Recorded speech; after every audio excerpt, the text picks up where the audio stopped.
दोस्तों 35 से 40 हज़ार रुपये अगर आपको बचाना है तो ये वीडियो ज़रूर देखो। मैं आपको इस वीडियो में पूरा जानकारी दूंगा कि आप खुद घर बैठ के खुद से आप पेंट जॉब कैसे कर सकते हो। अपने फर्नीचर का, अपने डोर्स का, विंडोज़ का ये देख सकते हो कि मैंने इसको कैसे चमका दिया है। पहले कितना ख़राब दरवाज़ा दिखता था, इसमें बहुत सारे क्रैक्स पड़े थे। ये वुड का स्टेयर केस है, अब देखो कैसे चमक रहा है। ठीक है। तो ये सब जो काम है मैंने खुद किया है। और यहाँ पर भी आप देख सकते हो जॉइंट था, अब यहाँ पर भी दूसरा जॉइंट है, नहीं दिख रहा है अभी ये जॉइंट। हाँ, 19-20 का फ़र्क हो सकता है। जो एक प्रोफेशनल स्किल्ड वर्कर जैसा काम कर सकता है, आप वैसा 100% नहीं कर सकते हो, बट फिर भी 35 से 40 हज़ार तक आप बचा सकते हो। और इट्स नॉट वर्थ कि आप इतना पैसा एक वर्कर को दो। देखिए यहाँ पर मेरे माता पिता जो है वो भी मेरी हेल्प कर रहे हैं। आप ये अकेले भी कर सकते हो बट टाइम ज़्यादा लगेगा अकेले करने में। तो आप ये यहाँ पर देख सकते हो, ये एक फ़ाइनल क्लिप मैंने डाली थी। आप देख सकते हो कितनी शानदार ये स्टेयर लग रही है।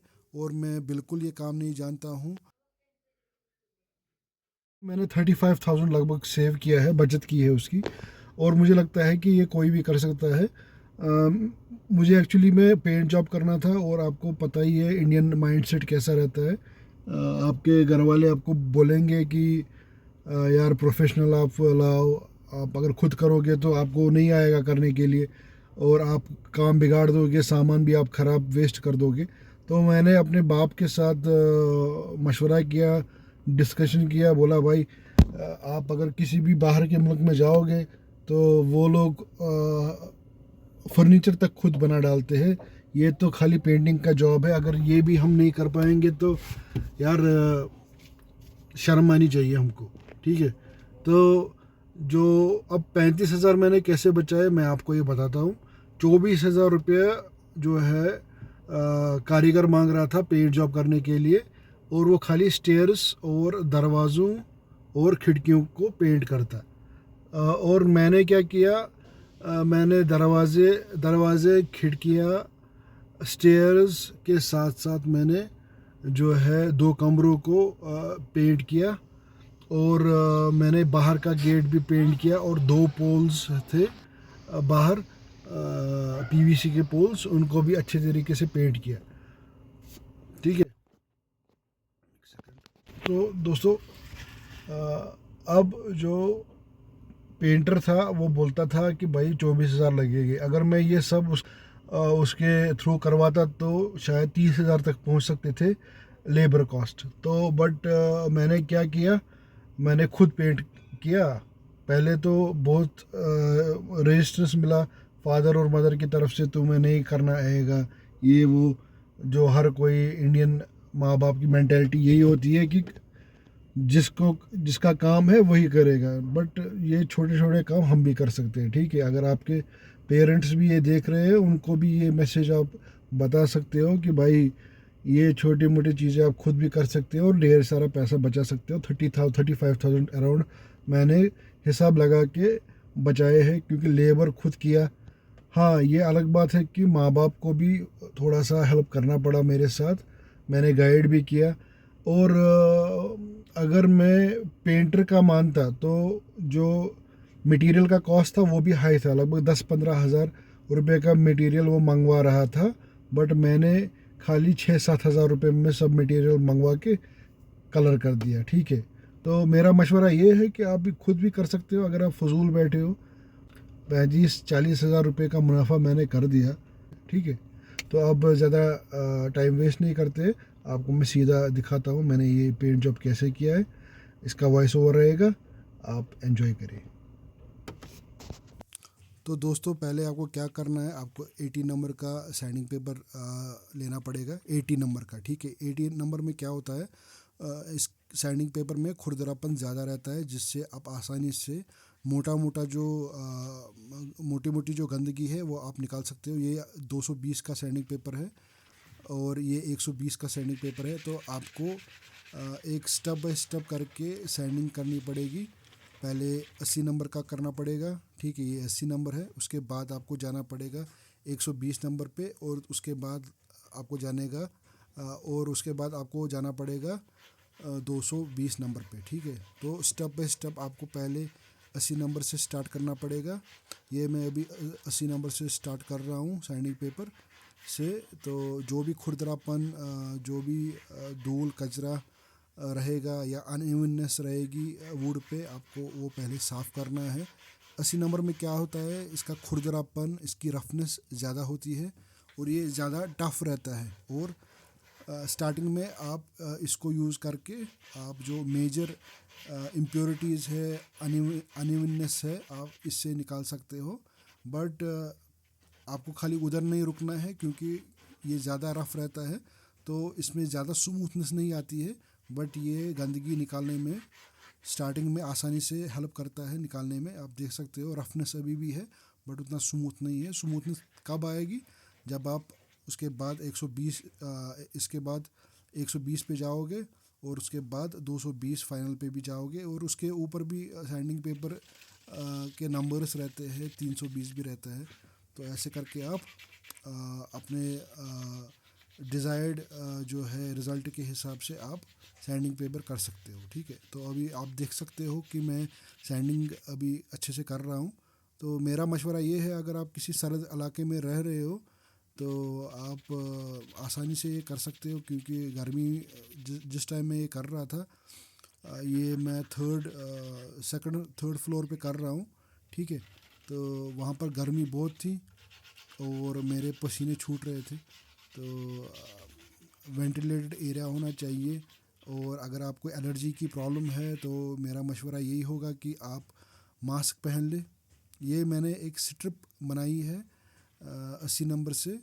तो ये स्ट्रिप आपको भी बनानी पड़ सकती है अगर आपका जो स्टेयरकेस का बैट ऐसा है, या आप उस कोई आपके पास ऐसा फर्नीचर है जहाँ पर इंट्रिकेट डिज़ाइन बना हुआ है और बहुत सारी जो स्पेसेस है, गैप्स है उस फर्नीचर में, तो वहाँ पर आपका हाथ नहीं पहुँच सकता है। आपको ऐसे स्ट्रिप्स बना करके आपको वहाँ पर पहुँचना पड़ेगा to even out the surface.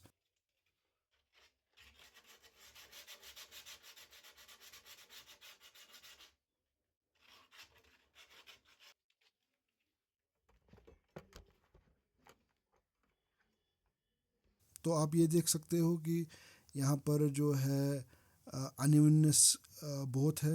आप देख सकते हो, इसको स्टेयर केस बैट बोलते हैं।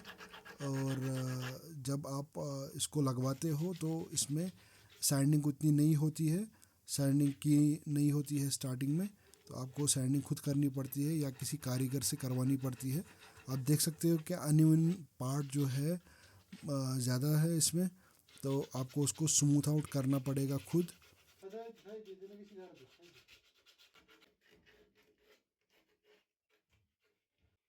तो मैं फिर से एक स्ट्रिप ले रहा हूँ और ऐसे ऐसे करके आपको भी इसको स्मूथ आउट करना पड़ेगा। अगर आपके पास ऐसा ही कोई फर्नीचर है जिसका इंट्रिकेट डिज़ाइन है और जिसकी जो है बीच बीच में गैप्स है। तो ये मेरी बिल्ली भी है। तो ये मैं काम कर रहा हूँ इस पे। ठीक है, तो जहाँ पर सरफेस एरिया बड़ा है तो वहाँ पर आप सीधा एक सैंडिंग पेपर फोल्ड करके आप इसको यूज़ कर सकते हो, जैसे मैंने किया है। आप देख सकते हो वीडियो में। ठीक है, तो अगर जहाँ पर आपका मकान है वहाँ पर अगर सर्दी है तो आपके लिए बेहतर है, गर्मी में बहुत पसीना छूटता है। ये देख सकते हो मैं इसको इवन आउट कर रहा हूँ अभी। ऊपर का पार्ट आप देख सकते हो बहुत ही खुरदरा लग रहा है, नीचे का पार्ट मैंने स्मूथ आउट कर रखा है सैंडिंग पेपर से। तो इतना स्ट्रॉन्ग रहता है ये 80 नंबर का सैंडिंग पेपर। देखिए मैं इससे स्ट्रिप कैसे बना रहा हूँ। आपको एक इसका कार्ड काटना है, लगभग 1 इंच का स्ट्रिप आपको काटना है और उसको फोल्ड करना है। फोल्ड करने के बाद आपके पास एक ड्यूरेबल टफ एक सैंडिंग पेपर का स्ट्रिप बन जाएगा। उसको आप ऐसे ऐसे यूज़ करके आप जो है सरफेस, छोटी छोटी सरफे जो है स्पेसेस में घुस के आप रफ सरफेसेस को स्मूथ आउट कर सकते हो। बहुत ही पेशेंस चाहिए इस काम में। This work takes patience. अगर आपके पास पेशेंस नहीं है तो आप जल्दी इस काम से थक जाओगे। तो ये मैं इस काम को करते करते मेरे को लगभग माँ बाप के साथ खाली सैंडिंग करते करते 4 दिन लग गए थे, ऊपर से नीचे तक सैंडिंग। एक मैंने स्टेयर्स में भी सैंडिंग किया था, डोर्स में भी किया, ऊपर नीचे मेरे 8 डोर है उनमें भी किया था, और एक मेन डोर भी है उसमें भी किया।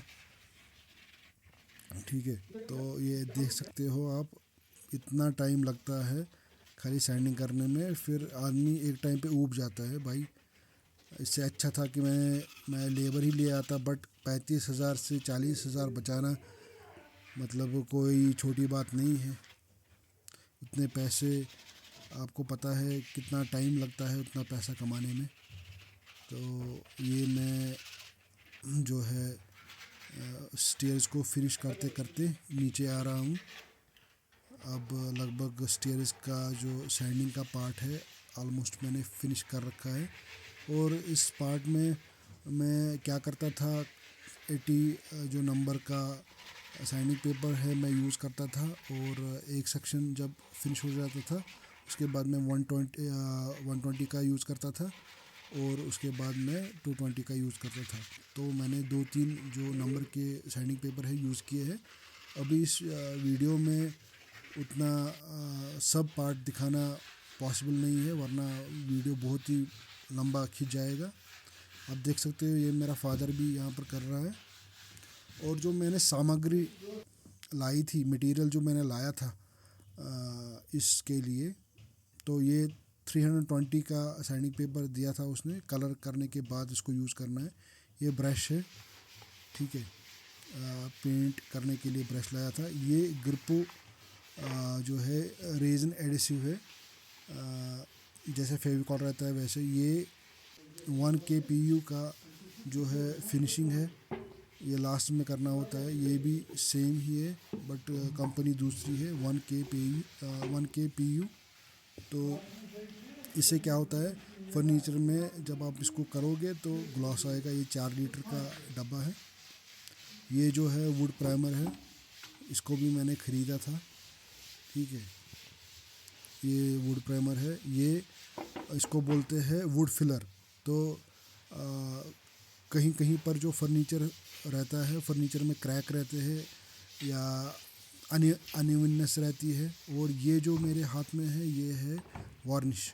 तो ये जो फुड फिलर है, आपको ये काम आती है जहाँ पर आपके फर्नीचर में कोई ख़राबी रहती है, कोई नुक्स रहता है, कोई गैप रहता है, तो वहाँ पर आप इसको यूज़ कर सकते हो। ये सिमिलरली जैसे वॉल पुट्टी हम यूज़ करते हैं, वॉल में अगर कोई ख़राबी रहती है, अनइवननेस रहती है, वहाँ पर जैसे वॉल पुट्टी का इस्तेमाल किया जाता है, वैसे ही फर्नीचर की पुट्टी जो है अलग रहती है, वहाँ पर आप वॉल पुट्टी का इस्तेमाल नहीं कर सकते हो। ये देखिए, आप देख सकते हो फर्नीचर में जो है क्रैक पड़ गया था, तो इसमें छोटा सा एक कील ठोकना पड़ा।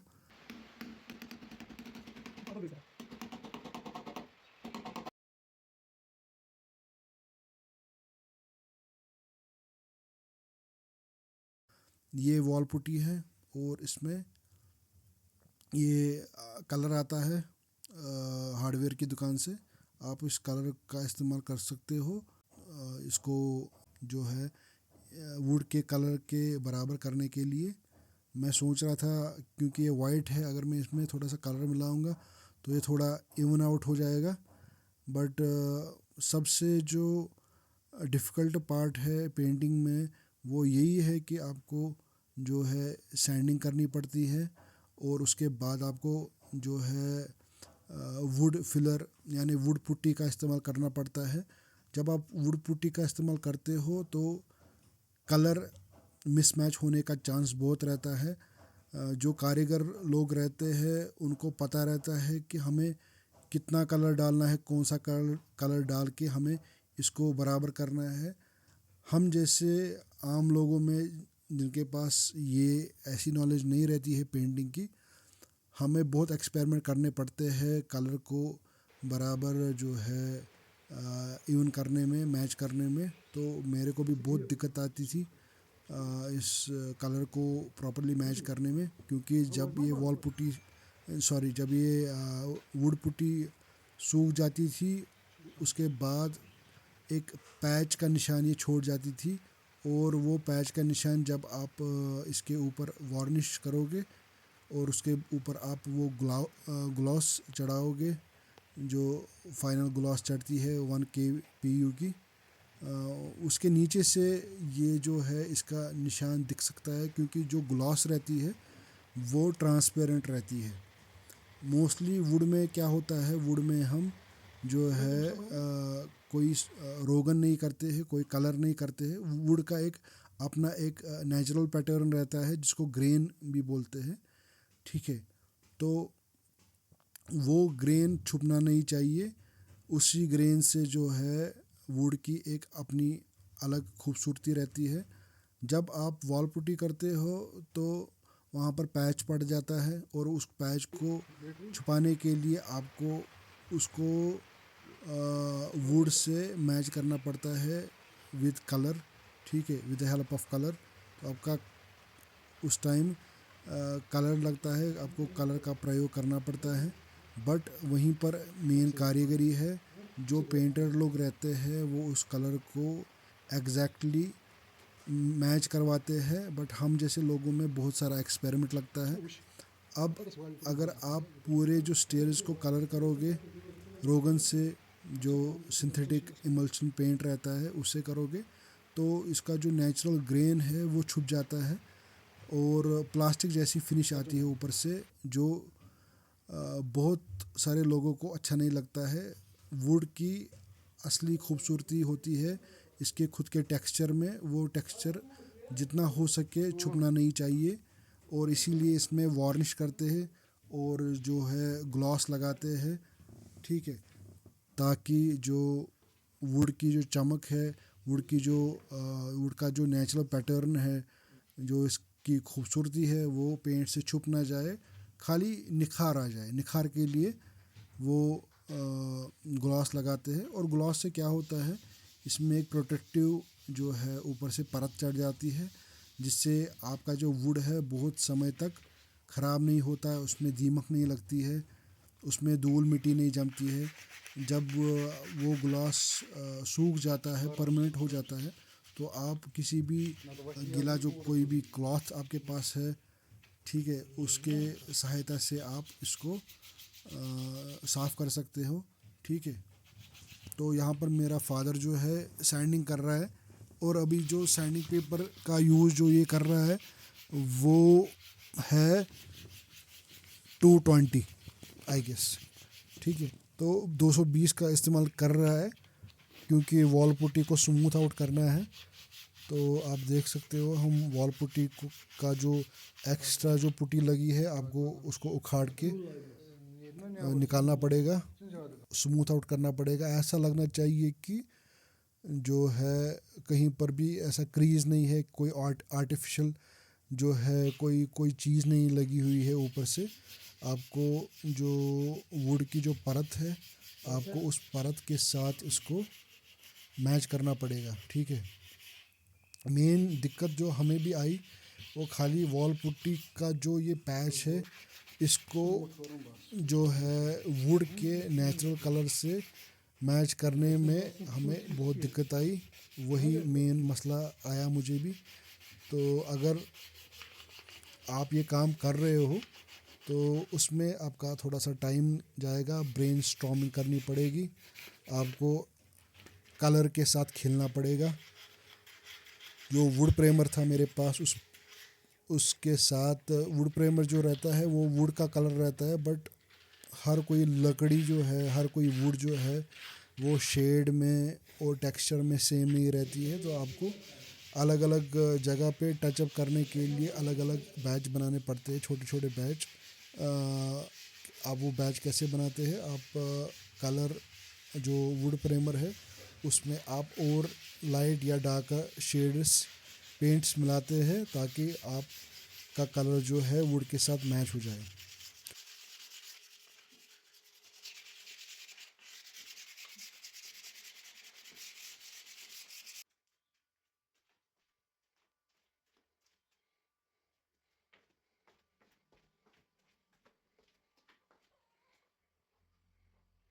तो अभी आप सोच रहे होंगे कि ये जो फेविकॉल है हम इसके साथ क्या कर रहे हैं। फेविकॉल जो हमने अभी ये है पानी में मिलाया है, पानी में मिला के हम इसको अच्छे से मिक्स करेंगे, क्योंकि पानी में मिला के अगर आप इसको ब्रश से वुड पे लगाएंगे तो आगे जाके जो आपकी वार्निश हो रहेगी या आपका जो ग्लॉस रहेगा जो आप इस पे लगाओगे वो कम इस्तेमाल होगा, वरना जो सूखी लकड़ी जो रहती है वो आपका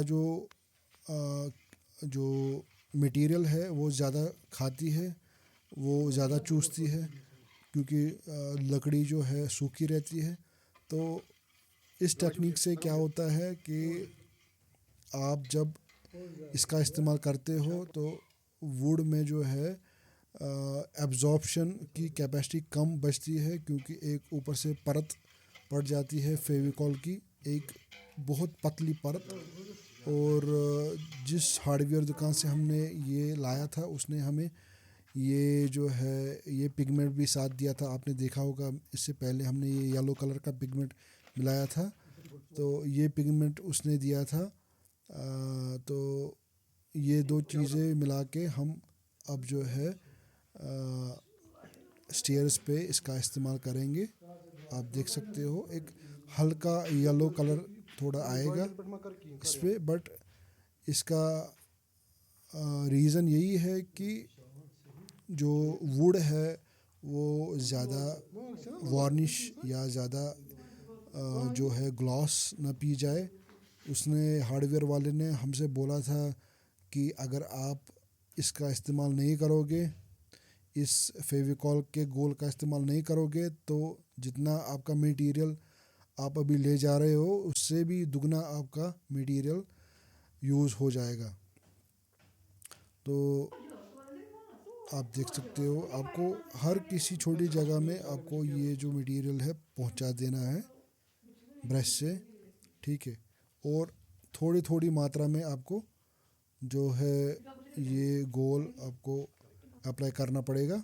अभी देख सकते हो मेरा फादर अभी ट्राई कर रहा है इसको अंदर तक जो अप्लाई करने के लिए, बट ये जो क्योंकि जो ये ब्रश है ये मोटा है, ये अंदर नहीं जाता है।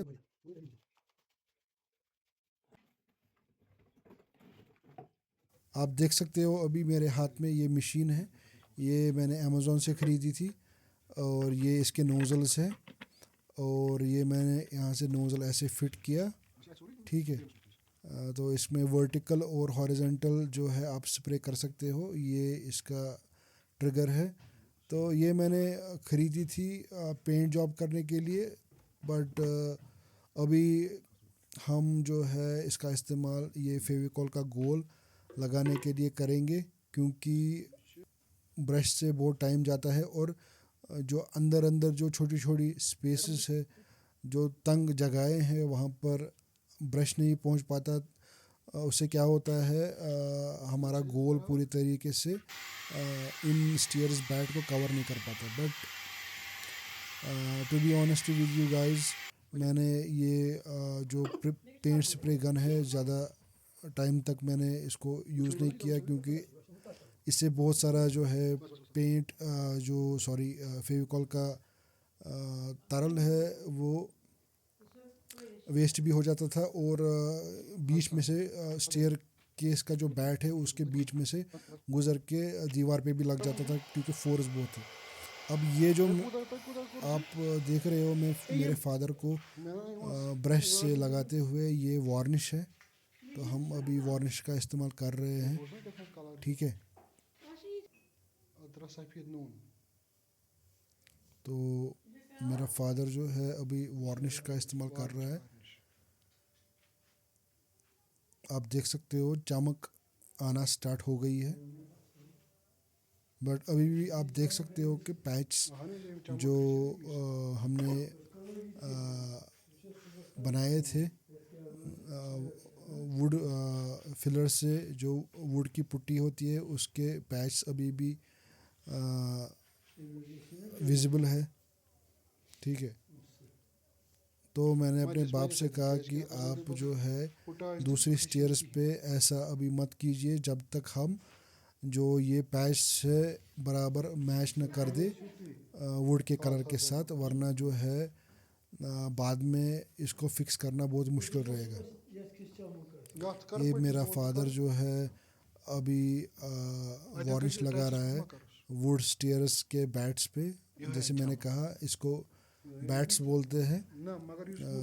और ये जो मेरी स्टीयर्स है ये वॉलनट वुड से बनी है। एक बहुत ही ड्यूरेबल, स्ट्रॉन्ग और अच्छी वुड मानी जाती है। तो ये वॉलनट वुड है। ठीक है, और इस वॉलनट वुड में क्या होता है, हर एक बैट का जो कलर है और पैटर्न है दूसरे बैट से थोड़ा सा डिफरेंट होता है, और इसमें अलग अलग शेड्स भी रहती है। तो आप ये देख सकते हो पैच अभी भी विजिबल है क्योंकि हमने वॉर्निश किया था, उसके बाद भी ये पैच विजिबल है। तो मैं अभी थोड़ा सा जो है वुड प्राइमर ले रहा हूँ। आप देख सकते हो वुड कलर का है, थोड़ा सा इसमें थिनर मैंने मिलाया। थिनर आपको खाली 15 से 20 से 25% मैक्सिमम लेना पड़ता है। तो ये मैं इस पे टचअप कर रहा हूँ ताकि जो ये पैच है वो छुप जाए। जैसे मैंने इसे पहले भी कहा, सबसे मोस्ट डिफ़िकल्ट पार्ट जो पेंटिंग का है वो यही है, पैच छुपाना। बट जब आप दीवारों में पेंट कर रहे हो तब आपको ये दिक्कत उतनी नहीं आएगी, क्योंकि दीवार में आप आसानी के साथ जो है एक ही कलर में पूरी दीवार को पेंट कर सकते हैं। बट यहाँ पर हमें एक्चुअली में पेंट नहीं करना है बल्कि ग्लॉस करनी है, और हमें लकड़ी का जो वुड का अंदर का जो उसकी अपनी पैटर्न जो है उसको छुपाना नहीं है, खाली उसको ग्लॉस करना है। वो एक ट्रांसपेरेंट ग्लॉस रहती है। तो अनफॉर्चुनेटली हमें बहुत जगह थोड़ा सा पेंट इस्तेमाल करना पड़ा। हमने 2-3 पेंट मिला के वुड प्राइमर के साथ पेंट्स मिला के एक ऐसी शेड बनाई जो ये स्पॉट्स है, जो वॉल पुट्टी के जो हमने ये वॉल पुट्टी के जो हमने ये दाग बनाए थे, पैच क्रिएट किए थे, उनको छुपाने के लिए हमने कलर ऐसा ही क्रिएट किया ताकि जो पूरा जो ऐसे स्पॉट्स है वो छुप जाए। हालांकि हमने बहुत कोशिश की कि जो नीचे का पैटर्न है लकड़ी का वो ना छुपे। ठीक है, तो उसमें हम बहुत हद तक कामयाब भी हुए। अभी हम छोटा ब्रश का इस्तेमाल करते हुए छोटी छोटी जगहों तक पहुंच रहे हैं। वार्निश बाहर से करना बहुत ही आसान है, बट अंदर से हर जगह वार्निश पहुंचाना मुश्किल है। अब ये जो है ये वार्निश नहीं है, ये दोस्तों 1 kpu की ग्लॉस है। ठीक है, तो हम इस ग्लॉस का इस्तेमाल करके अब इसको चमका देंगे। ये फाइनल टच रहेगा। आप देख सकते हो ये हम कर रहे हैं। हमने अभी तक नीचे बहुत सारे पार्ट्स जो आप देख सकते हो साइड में, अभी वॉल पुट्टी वहाँ पर ऐसी ही है। तो हमने पहले सोचा कि हम पहले एक स्टेयर्स को देख के ट्राई करेंगे, अगर कुछ उल्टा सीधा हो गया तो एक ही स्टेयर्स में जो है ख़राबी होगी वो हम फिक्स भी कर सकते हैं बाद में। बट अगर हम ऊपर से नीचे तक जो है सब स्टेयर्स में एक साथ काम करेंगे और अगर कुछ उल्टा सीधा हो गया तो फिर हमें बहुत ही बड़ा नुकसान हो सकता है। तो हमने एक जगह ट्राई किया और इस केमिकल का भी इसी स्टेयर पे ट्राई किया ताकि हम देख पाएँ कि अगले दिन ये कैसा निकल के आएगा।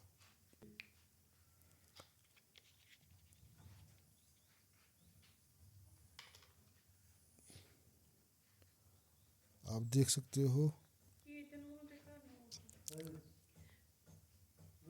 देखिए कैसे चमक आ रही है। इसमें एक ग्लास की चमक आती है जो आप मोस्टली फर्नीचर देखते हो, प्रीमियम फर्नीचर, उसमें ये ग्लास की फर्निश जो चमक है वो आती है। देखिए अब मैं अभी पेंट कर रहा हूँ। मैंने जहाँ पर वॉल पुट्टी किया था, पैच बना था, एक्चुअली जहाँ पर ये बीम जो है कनेक्ट होता है, वहाँ पर मोस्टली जो एक गैप रहती है, उस गैप को भरने के लिए मैंने वुड पुट्टी का इस्तेमाल किया। बट उसके बाद एक पैच बन गया, और पैच को ठीक करने के लिए मुझे वैसा ही बहुत ही नज़दीक या सिमिलर जो है कलर टोन बनाना पड़ा।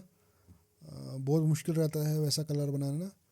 तो कलर बना के मैंने इसको इवन आउट किया, सिमिलर करने की बहुत कोशिश की, और मुझे लगता है मैं बहुत हद तक कामयाब भी हुआ। मेरी आपसे यही गुजारिश है, अगर आपकी जो स्टेयर्स है या कोई भी फर्नीचर है, और ख़ास तौर पे स्टेयर्स, अगर वहाँ पर उतनी ज़्यादा गैप्स नहीं है तो आपको वहाँ पर वॉल पुट्टी का इस्तेमाल करने की उतनी ज़रूरत नहीं है।